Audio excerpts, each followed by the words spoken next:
মিষ্টির দোকানের মতো এরকম জিলিপি বাড়িতে বানানো কতটা সহজ দেখে নিন। তার জন্য প্রথমেই আপনাদের একটা বড় পাত্রের মধ্যে নিয়ে নিতে হবে টক দই, যার মধ্যে অল্প একটু জল দিয়ে আপনাদের এটাকে ভালো করে একবার মিশিয়ে নিতে হবে। আর দইটা একদম স্মুথ হয়ে গেলে দিয়ে দিন এখানে ময়দা। তারপর সেটাকে এইভাবে অল্প অল্প করে জল দিয়ে মিশিয়ে এরকম একটা টেক্সচারে আনুন। আর ঠিক এরকম টেক্সচারে চলে আসলেই এটাকে রেখে দিন সাইডে মিনিমাম 15 থেকে 20 মিনিটের জন্য রেস্টিংয়ে।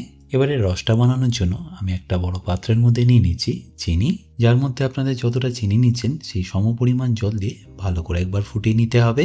এরপর চিনিটা যখন একদম গলে যাবে তখন এখানে দিয়ে দিন অল্প একটু লেবুর রস। এটা দেওয়ার কারণে দেখবেন ঠান্ডা হয়ে যাবার পরেও চিনিটা জমবে না আর রসটাও একদম ট্রান্সপারেন্ট হয়ে যাবে। আর ফ্লেভার আর রঙের জন্য আমি এখানে দিয়ে দিচ্ছি অল্প একটু কেশর। আর যদি আপনাদের কাছে অর্গানিক একটু ফুড কালার থাকে তাহলে সেটাও মেশাতে পারেন। এরপর রসটা আঙুলে নিয়ে যখনই দেখবেন এরকম একটা তার তৈরি হচ্ছে, তার মানে এটা এখন পারফেক্টলি রেডি। ব্যাস, এবারের মধ্যে অল্প একটু ঘি দিয়ে এটাকে মিশিয়ে নিয়ে সাইডে রেখে দিন পরে ব্যবহার করার জন্য। এবার যে জিলিপির ব্যাটারটা আমি রেস্টিংয়ে রেখেছিলাম সেটাকে আমি ভালো করে এইভাবে ফেটিয়ে নেবো, যাতে এর মধ্যে এয়ারটা ভালোভাবে ইনকর্পোরেট হয়ে যায় আর জিলিপিগুলো যেন একদম ফ্লাফি তৈরি হয়। ব্যাস, এবার এটাকে একটা বোতলের মধ্যে এইভাবে ভরে নিয়ে মিডিয়াম গরম তেলের মধ্যে এইভাবে রাউন্ড রাউন্ড করে শেপ দিয়ে দিন। আর তারপর দুদিকটা লাল লাল করে ভাজা হয়ে গেলেই তুলে নিয়ে এটাকে ডাইরেক্টলি দিয়ে দিন রসের মধ্যে। বা রসের মধ্যে আপনাদের খুব বেশিক্ষণ রাখতে হবে না, 2-3 মিনিট রাখার পরেই গরম গরম পরিবেশন করুন।